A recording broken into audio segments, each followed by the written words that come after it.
annoying. I've got a fly like whizzing around. It wants to chat. Yeah. How are you? Yeah, good. Really well, actually. It's like the most beautiful sunny day here as well. Morning. So, yeah, it is. It's like 8 in the morning here. How are you? You don't look like you just woke up. Oh, really? I woke up like 20 minutes ago. Stop it. Oh, well, thank you. I'm so excited to talk to you.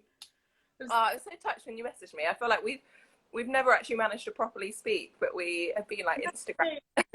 It's weird, isn't it? Because how long has it been? Like about a year, I guess. A year? Do you think that we met? Yeah, that we met. That we met. Yeah, it probably is. Yeah, it was probably like a year ago or something. Yeah. So it's so weird, isn't it? Because like we've spoken so many times, yet we've never met, we've never worked together. Like, yeah. So it's been really nice because I feel like I've watched your business grow and like as well. So it's really lovely to. We're on our little journeys, aren't we? Like, yeah. Maybe one day we'll be together actually at the end. Yeah. No, definitely. No. So yeah. So good morning. It's morning where you are. I'm glad you got your coffee. Yeah. But how have you been in lockdown? Because how was it over there? Because obviously you're in Canada. So yeah, Vancouver. Yeah. So what's it like over there? Yeah, it's. I don't think it's as extreme as it has been in the UK. Like it's definitely been hard, and we've been on like we've been told not to go outside and stuff like that. But they're beginning to talk about loosening restrictions. But there's like this whole another wave for me of like anxiety of like, well, when is it going to be safe to shoot? You know, I don't shoot adults really. So there's the whole thing about, you know, you can't control an under 3-year-old to not come running up and give me a hug, and you can't keep that distance. So I'm just really gonna just hold back, really gonna make sure that everything, like all the government knows exactly what they're talking about. It's just, is it? Of going ahead of that, or kind of, oh, that'll be okay, that'll be fine, I think that'll be okay, because it's not. And that's the thing, like nobody knows, and I think that's where the anxiety is coming from, isn't it? Because it's kind of like, it's not, in a month's time everything will be fine. Yeah, well, you hope. Yeah. But has it been okay for you? It's kind of been a roller coaster. It kind of, when it happened, it was kind of a bit like a holiday. Like the first week, you're kind of like, and then it kind of got to the second, third, and fourth, and I was kind of like, oh, literally, I'd have days where I'll be okay, and then days where I had a couple of days where I was just crying, and my mum was like, what's wrong? And I was like, I just feel like the weight of the world. But now I feel like we've kind of plateaued, because he was going through that as well. We've kind of like, right, just kind of find the positives and kind of enjoy this time. Yeah, because the weather helped as well, hasn't it? To like just to really appreciate like the sunshine, and going outdoors is suddenly like something that's way more, I can't think of the word, but you know what I mean, just like such a blessing. Whereas normally you're like, oh, I've just popped to the shop or whatever, but now it's like going out.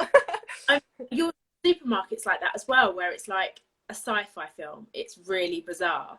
There's like screens up there, like there's all like tape on the floor. Yeah, everyone's looking at each other like, I know, I like try not to breathe as I'm like going past. I don't know if that's scientifically at all correct. No, you're just like trying to like get around. Don't look at anyone because they'll catch something. It's but so what have you been doing to keep busy, Tilly? Have you been doing anything in particular to keep, well, there's one thing that we're going to talk about, but other than that, doing anything else to keep busy? Yeah, so I think mine's gone in waves. So when it first happened and I couldn't shoot, suddenly all my shoots are cancelled, and the worst part for me is I was meant to be shooting in London in April, and so suddenly not only was my income not coming, I was actually refunding all these deposits. So I was like, suddenly my bank account was looking like really quite scary. Going back out as well. I was like, okay, how am I going to survive? And then I went into okay, this is amazing. I've suddenly got time to actually focus on my business, do Yeah. all the stuff. I'm like, oh, I should do that. Oh, I should learn this. Yeah. And so that was fantastic. So suddenly I was like buzzing because I had so much to do. My to-do list was like crazy. I was And all like joining do webinar. it. Yeah. It was like, you know, this like female boss, like I've got this. And then suddenly I was like, oh crap, like this is actually really scary. Yeah. I haven't got any income and no idea when this is going to end. Yeah. So yeah, so it's kind of been in waves. And then I was like, okay, I'm going to start photographing like my everyday life and just really enjoy photographing again. And that lasted, I was like, I just like kids. Like, And this is you feel as well, like you was picking up your camera and taking pictures of other things, and then you were kind of like, I'm not enjoying this. And then you kind of like, but why am I not doing this? I should, like, I'm photographing. It's just, I don't have a guilt. So my way of dealing with it was like, okay, I'm just going to shoot a load of stuff that I have access to, and just put it on stock. So like for stock imagery. Good idea. You know, if I never earn a penny from it, it's fine. But if I can get a little bit of money over like a certain amount of years, then great. Yeah. And then I did a load of stuff on, like, so I've done my website, done rebranding, done like all these other things, which have been really great. Yeah, and then I hit a bit of a slump. I don't know if you hit the point where I was just like, I actually just really missing that connection. Yeah, totally. So I really want my boyfriend and my son. I'm like, can I speak to someone else? Yeah. I just really like craved that. When it's like the families that I meet, and yeah, on set it's about the child, but you know, you get to meet the parents and you get to speak to everyone, and it's all about like the, you know, the stylist and all the other aspects of it. Yeah, and I really, really miss that. So that's when I started. And then I know you want to ask about it. This is that project. So the go on. So yes, so you come up with this project idea, which I can't about. So yeah, tell me all about it. So I just did it all just started off as like a little bit of a personal project to actually get with people again. So I started photographing families through Zoom, and so through the laptop. So I'm like shooting my laptop and they're sitting the other side. I'm like, how are you all doing it? I know, I don't really know either. But it was like, this isn't going to be published in a big magazine. This isn't going to be my next advertising campaign, you know. So it's kind of like, well, it doesn't matter if the perfect picture doesn't come out. So it doesn't matter if things are a bit blurry. It doesn't matter if it's not perfectly sharp. Which is hard to go off, I can imagine. Like, I was like, that we stress about on a daily basis. I know, but in a way, like that was actually really releasing. Yeah, so I bet. It became more about like, because like every shoot that I do, it's all about, you know, that connection and capturing the little kids, and it's that joy. And so actually by getting rid of like, oh, I don't, you know, it might be dark or sharp and stuff like that, actually it's just refreshing. Yeah, I bet. Yeah, so then I started photographing more families and more families, and then it sort of like people started reacting quite strongly to it and thinking like, this is amazing. They're so lovely though. They're so lovely because you can clearly see, it's kind of like you can see that's what you were missing and you were lacking in these few weeks, because the connection is just splashed all over the photos. That's really sweet. That's what you've set out, what you wanted to achieve, like, because the connection is beautiful. Well, that actually makes me so happy, and that's like the biggest compliment, because that's what it was about. And so I had like Breakfast TV talk to me about it. I didn't get on the media, which I was so annoyed about. Another big came in. I was like, what about me? Hello. I was like, come on, it's a great story. But you know, they were like, we love the connection in it. It's all about like the authenticity and the connection. He like went on and on about connection, and I was like, yeah, great. This is what I really wanted to achieve. So. Oh no, that's amazing. And I'm glad it's been keeping you busy, and it's lifted you. And definitely. How many families did you shoot?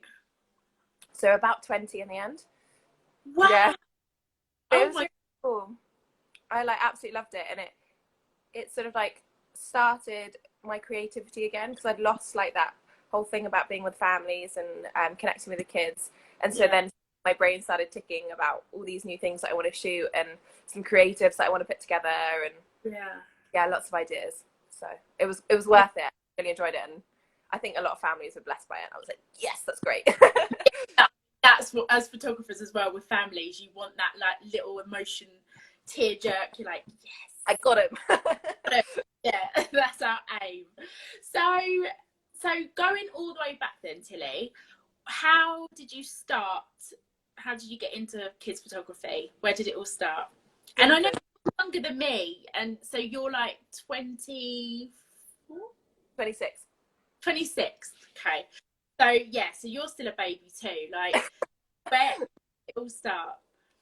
So where did it all start? So I remember when I was like 16 or 17, like crying to my mum and being like, I don't know what to do, like life's so overwhelming. And mum was like, I knew I wanted to be a photographer, or I wanted to go into photography. And I remember mum like, great, well, why don't you be like a wildlife photographer? And I was like, I don't want to be that. And she was like, great, we've taken something off the list, like we're getting there. Like, list. I know, so sweet. And I remember thinking, oh, this is so annoying, like typical teenage reaction. Oh, it's the worst. I know. Exactly. She got to like families, got to kids, and suddenly I was like, oh yeah, that sounds quite interesting. I do love children. And then cut forward like however many years, I was working in London. I was working for a special needs clinic as a like receptionist, and just a side note, I'm so glad that I did that at such a young age, because I learned so much about kids just from being like therapist, like speech and language therapist, occupational therapist. It was just amazing. I think that's played a key part in understanding children and understanding children with special needs, and even just understanding a shy child. So then I started doing like a sideline bit of family photography. Wasn't doing it very well. Doing it. And then I quit because I was like, I need to start working out what my life is. Like 21, you know, like I'm going to make a big decision. I'm going to try and find. And then the most amazing thing, so I emailed this amazing studio in London, and managed to, after lots of like basically telling him, I really, really want to work for you. I want to learn from you. I was hired. Yeah, that's Nusha. They've actually just closed down, which is really sad. Yeah, so that was so sad. A weird feeling for me for that. I feel really sorry for them. But basically, the guy that ran it was like a royal photographer, had like created this like high-end portrait studio. But this work is really beautiful. Yeah. I mean, like exceptional standards, like beautiful work. So like I was suddenly going into this whole nother level of understanding photography, and so I worked for them for like 4 or 5 years. I can't remember. Started off as like retoucher, not being allowed into the studio because it was like, you know, too high end, to being like assistant, to being lower photographer, middle photographer, top photographer, manager, studio director. So basically across those like 4 or 5 years, I managed to work all the way up, which was just like the most amazing experience. I bet.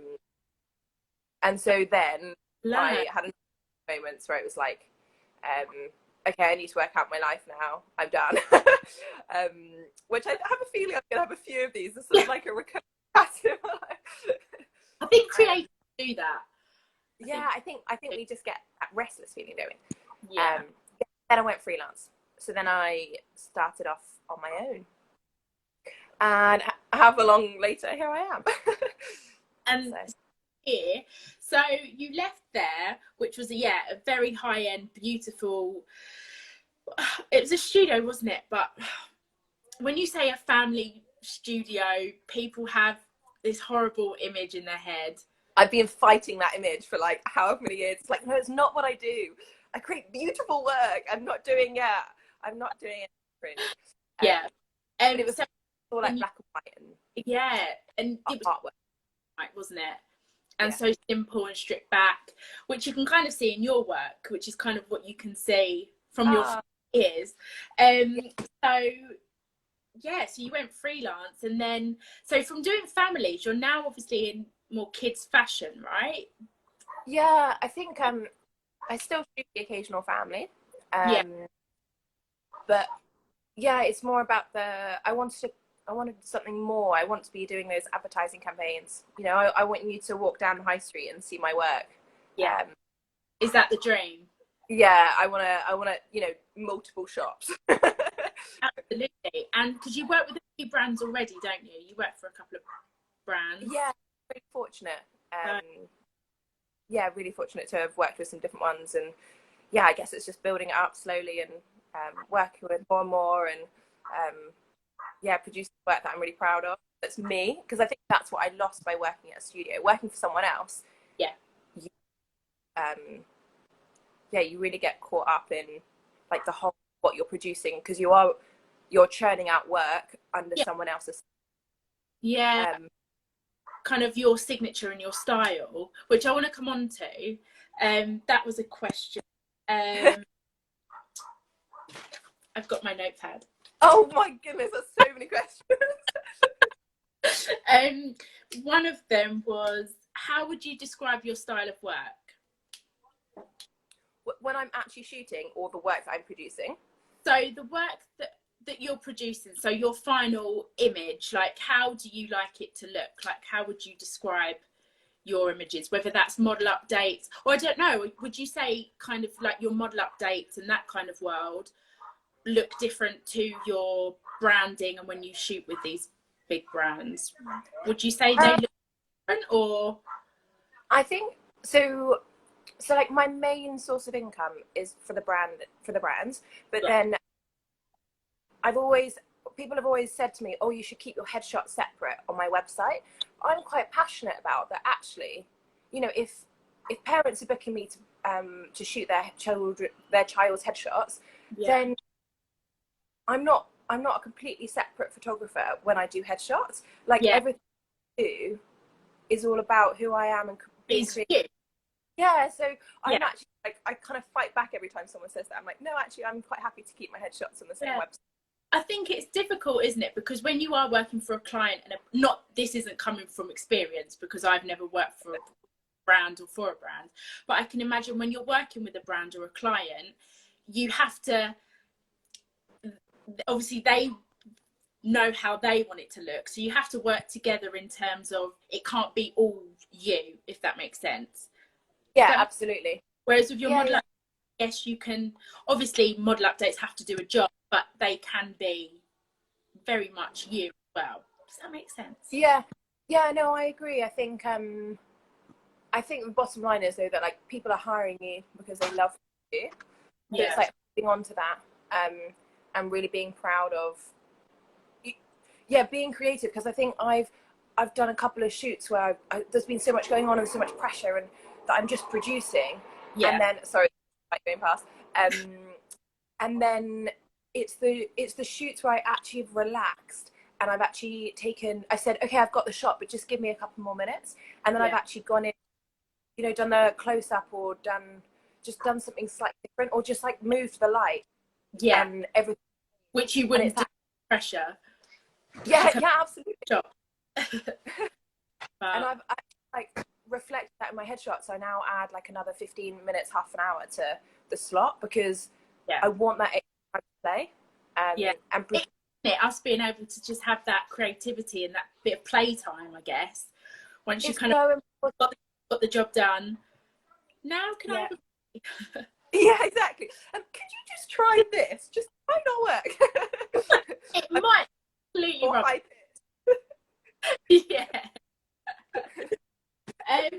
So when obviously you're working with kids, which is, you know, majority of what you do, what would you say, what do you love about working with children? What's your favourites about it? I mean, I think if people don't like kids, they just don't get it. And you know, children just bring me joy. Children just like energize me. I just love the like unknown. I know that sometimes in a shoot I'm like, okay, like little Freddie is not listening to a word I'm saying. And I'm like, okay, why do I work with children? But know, then at the same time, little Freddie will turn around and give you the most beautiful look, and as long as you're ready for it, yeah. And you learn. I can imagine in those 5 years you learned that very quickly to just be Oh ready. yeah. Times. Yeah, and actually, like, so I worked out, I photographed over 3,500 children in 4 years working for that studio. Wow. So that's 3,500 times, and that was me like on an average. So I could have actually photographed more than that. Really insane. That's so yeah, like wow. I remember my CV once and being like, someone will just think I'm joking. Like someone will think I've just added a zero, but it's a lot. It's a lot of children. I think I don't think I've answered the question, but it just really, really brings me joy. And I just think that kids are just so amazing. And if you just unlock that little bit of spark in them, that personality. Yeah. And I don't know if you probably have this as well, because like I can tell you're amazing with children, and there's something that energizes me by the fact that I know that I can work with children. Yeah. So I know get that shot, and that makes me really excited.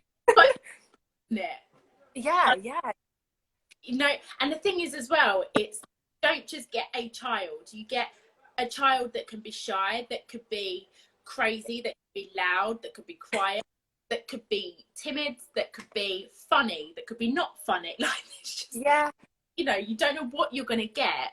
And I think it's adapting and nurturing that child and to that child, not just in general working with children, because they're little I actually just updated my headshot blurb on my website, and I was like really trying to, I like wrote a load of notes out. I was like, what is it, why am I different, like why would anyone me?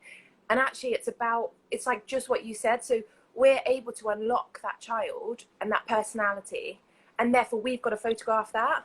And so I don't want to produce the same shot over and over again. Because sometimes I do that, but I don't want to do that. I want to produce something that's like very personal and to capture that personality. No, definitely. Because there was a question that was that said, I haven't even wrote it down, I totally discarded it actually, but it was a question that said, so how do you get a genuine smile from a child? Do you use the like I don't know if you've seen them, that they're like socks that you put on the lens of like a clown or something? And I'm just like, for me personally, that's like, no. You need to, it can't just be, oh, here's a little toy on the top of a camera, give me that cheesy smile. Like it's just so there is so much more than that. And actually, this is what really gets me, is when a photographer who doesn't work with kids is booked on a kids shoot, because I'm like, come on, like okay, I know there's so many other reasons that they can be booked, and that's great, and I'm pleased that they've got a job, but it's also like, actually, do you understand how a kid works? Because if you don't, you're just going to tell a child to smile. The smile. And on a shoot before, like assisting, and they've been like, smile, smile, yeah, smile, and I'm sat there like, what are you doing? Like, and the child's like, and you know, like deep down, I'm like, just like, I can't cope with this. Be kind of like, if somebody I can never say it, equestrian photographer was like, can you take a picture of these horses? I don't know how to make a horse feel like relaxed, or I don't know anything about horses, so from afar probably try, but absolutely, I think people sometimes don't appreciate the difference between someone who knows how to work with children and someone that doesn't, unless you've actually like seen it in person. But how do you make a child smile? How do you get a genuine smile? It's just about that genuine connection. Exactly the same. And I really I think it's so important to really get to know those children, and even on like a branded shoot when there's loads of everything else is going on and we're close to like haven't got much time and stuff, I always try and just like drop down to the kids level and say, hey, like get to know, understand them, like eat for a second. like 1 minute. I just need that moment where, who is this person? Who's interested in me? And then I can start working on it. And then I can start, you know, making them really giggle, really understand them and stuff like that. Actually, when I'm shooting. And I find it so hard not to be interested in a child. Like, I want to everything. I want to know their favourite colour, their favourite toys, their friends at school. Like, I want to know everything. So, that, yeah. I'm like my like friends' kids as well, though. And like, anytime if there's like a social situation and there's a kid there, I like go into like child mode. Like, just be cool, Tilly. Like, they're like, you're my friend, not my child. So going back to the modelling world then, Tilly, a question was, how is the modelling world in Vancouver compared to over here? Is there a difference, or are they very similar? Yeah, so there's not as much fashion here. So really? So instead of doing, like, there's a couple of agencies that have models, but like child models, it's more actors and actresses. Really? So Not modelling? yeah, it's still great. Like, I can do loads of headshots and stuff like that, but it's for a different side of it. Oh, interesting. Yeah, it's been really fun to like understand it all and get to know different kids and like get into little bubbles and understand what people need from me and tailoring it all to that as well. Have you been? Sorry. Have you been more? Go on, you carry on. Yeah, I think an actress, child actress or actor needs a slightly different type of headshot to a model. Right. Okay. And what are the differences? So if they're going for a really moody, dark film or whatever, you need a headshot that sort of reflects that a bit more. Oh, interesting. Oh, wow. Yeah. So they could kind of have headshots for not for each casting, but they're more relative to the casting instead of in general. Does that make sense? Yeah, I think that they just need a slightly more of a variety of headshots, maybe. Yeah, just the agents here are quite specific about what they need. Is that more helpful or a hindrance? Who's asking? No, it's great. It's like, because then it's very much a collaboration. So I think in London, because I've worked with the model agencies a lot, they know what I produce. They love my work. Yeah. Then when it's booking the headshots, they know that I will provide exactly what they need.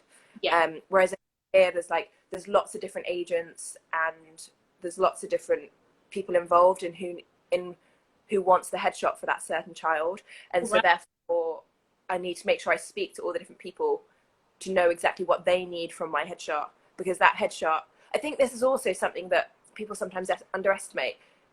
When us photographers are doing these headshots for kids, we're not just taking a pretty picture. Yeah. Like, these photos have to book them jobs. They've got a job to do. Yeah. And so, I'm becoming more and more trying to put in a bit more work beforehand for each separate child, so that I can make sure that I'm delivering exactly what people need. And so, you know, I had one agent the other day that was like, I was photographing a 3-year-old, and she's like, I actually need a jacket on him, so you need to send my jacket out, because I need him to look older, because I want to submit him for these jobs as well, but I also need one with him in like a little white t-shirt so that he looks younger. Wow. Which was interesting. So I think I've really enjoyed that other side to it that maybe I wasn't doing in London. Yeah. And are you doing that in the studio over there? Yeah, so I've got a really cool little studio. It's not that little, actually. It's really great. Really cool. Yeah, I love it. I had to put it on hold for the last couple of months, which has been a bit sad, but I can't wait to get back in. And, you know, when you've got a space, you work in the same one every time? Yes. Yeah. I feel like I don't know the space, and that's the thing, isn't it? I'd be scared to go to a different one. I mean, I've literally used it a handful of times, but and it's West London as well, and I'm Essex, so I'm east west. It's like so far the other. But I'm like, it was my first little studio that I ever rented, and I'm like, I don't want to go anywhere else. So Yeah. exactly the same. Yeah, I think once you've got a good space, and you know that mine's all about like the kids have to feel really relaxed in it. So I'm Yeah. not willing to go, you know, there's all these like cheap basement studios that you can hire and with like no Yeah. natural light, and they're all quite confined. And I, Dark. yeah, I'd rather like go for a studio that's got a bit more space, got a bit of natural light, got space for the parents to be slightly separate from the kids. Yeah, Yeah. it's like all part of the experience, and then the kids will actually deliver more in the shoot. 100%. It then equates down to the end result, doesn't it? Definitely. Yeah, definitely. Yeah. Yeah. Another question is, is there anybody in particular that you take inspiration from? That could be new, old, dead, alive, anyone take inspiration from. It doesn't have to be a photographer either. It could be anyone. I mean, there's definitely some photographers that I like aspire to achieve what they've achieved. Yeah. And but I think actually, when I first went freelance, I started like surrounding myself by all these amazing, talented people on Instagram, and check out all their books and people that I wanted to be like. Yeah. And then I've sort of like gone through. Yeah, I find that adds a pressure to me. So Yeah. I prefer to. Because then anything, I've done that before. Like, whereas anything that I was doing, I was kind of like, but I'm not as good as that. And then my works are rubbish. That compare, Yeah. and it can be so damaging.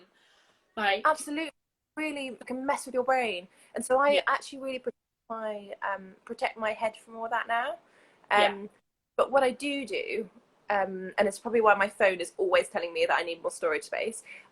If I'm, I know it's like, if I'm walking along the street, or I see something on Instagram, or I see something just part of like a flyer, or just like anything beautiful that I see that I'm like, oh, that's beautiful, even if it's like. So I did a shoot with a Maya kids, with a florist, with a stylist, back in London a couple of months ago, or like 6 months ago. And basically I'd seen something else where I think it was a tech company had us to get involved. And I thought, that's genius. Like, I haven't worked with a florist on set, so why don't I try and connect a florist to my stylist, and then create a shoot with a brand and pitch it to a brand like that. Was that the press? Oh no, that was a different one. Okay. There was like a frame in the background. It was like a Christmas shoot. There was like a gold frame in the background with like flowers and everything falling out. Yes, I think I've seen it. Pretty on sure like a brick wall. Yeah. Yeah, so I think that's where I get my inspiration from, like pulling out from loads of different things. Actually, say that things yesterday of the daisies. That was so beautiful. Out a little bit. I did. What did you? The picture you posted yesterday of the daisies, so beautiful. Like, I know. Saw that. I'm like, because so pretty. I want to. And I need to Google how long do daisies stick around, because will they like stay around for another month or so I can shoot? Yeah, that sent my little imagination like in overdrive. I was like, that's so pretty. Yeah. So, and like, it's like that. Right. Yeah, then I'll like screenshot them or whatever, and I'm like, okay, next time, because the worst thing is when someone says, I'd like to do something, do you have any? And you're like, well, wait, what? Like, yeah, probably do. I'm a creative. Yeah. So, and I can like go back to my whole file of images and screenshots that I've taken and all these I've seen, to be able to get those, to then get inspiration. Oh, I've lost you, Tilly. Can you hear me? Oh, there you are. Are you there? Can you hear me? I can't hear you.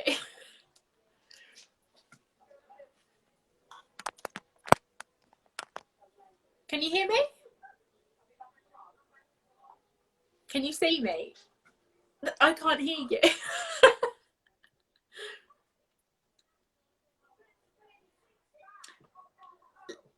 Let me start it again. Yeah.